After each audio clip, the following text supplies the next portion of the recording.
সব যুদ্ধ সংঘাতেই এমন হয়, তাৎক্ষণিক সব তথ্য দাবি প্রকাশ পায় না। পরবর্তীতে বহু বছর ধরে এগুলো উন্মোচিত হতে থাকে। সম্প্রতি ইসরায়েল ইরান 12 দিনের যুদ্ধে ইসরায়েলের 16 জনেরও বেশি পাইলট নিহত হন বলে দাবি করেছেন দেশটির সর্বোচ্চ নেতা আয়াতুল্লাহ আলী খামেনির জ্যেষ্ঠ সামরিক উপদেষ্টা মেজর জেনারেল ইয়াহিয়া রাহিম সাফাভি। ইয়াহিয়া রাহিম সাফাভি এক বিশেষ সাক্ষাৎকারে বলেন, যুদ্ধের প্রথম দিকে ইরানের আকাশ প্রতিরক্ষা ও গোয়েন্দা ব্যবস্থায় কিছু দুর্বলতা প্রকাশ পেলেও সেগুলো এখন মেরামত ও পুনর্গঠন প্রক্রিয়ায় রয়েছে।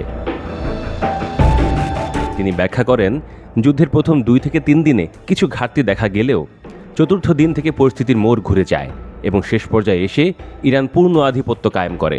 বিদেশি মূল্যায়ন অনুসারে প্রায় 60% পর্যবেক্ষক ইরানকে এই যুদ্ধে বিজয় হিসেবে চিহ্নিত করেছে। তিনি বলেন যে প্রথম 2 থেকে 3 দিনে দুর্বলতা ছিল, কিন্তু চতুর্থ দিন থেকে ভারসাম্য পাল্টে যায় এবং শেষ দিনগুলোতে বিজয় ছিল ইরানের।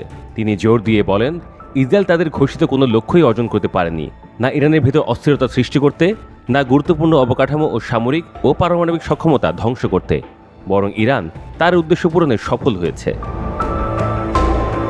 সাফাভি জানান, শত্রুর কমান্ড ও কন্ট্রোল সেন্টার, বিদ্যুৎ কেন্দ্র ও টার্মিনালে হামলা চালানো হয়, যা তাদেরকে আত্মসমর্পণে বাধ্য করে।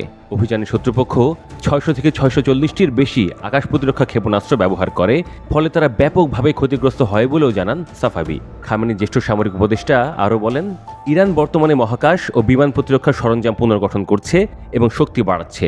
আকাশ প্রতিরক্ষা, রাডার সিস্টেম, ক্ষেপণাস্ত্র ও বিমান বাহিনীর কিছু ইউনিট ক্ষতিগ্রস্ত হলেও নতুন কমান্ডার নিয়োগ ও পুনর্গঠন প্রক্রিয়ার মাধ্যমে সক্ষমতা দ্রুত পুনরুদ্ধার করা হচ্ছে। তিনি ঘোষণা দেন, ইরান কেবল তার সামরিক সক্ষমতা পুনরুদ্ধার করবেই না, বরং আকাশ, মহাকাশ সহ সব ক্ষেত্রে আক্রমণাত্মক শক্তি আরও বৃদ্ধি করবে। যদি আবারও শত্রুপক্ষ কোনো আগ্রাসী পদক্ষেপ নেয়, তবে তেহরান আগের চেয়েও অনেক বেশি শক্তি নিয়ে জবাব দেবে, এমন সতর্ক বার্তাই দেন তিনি।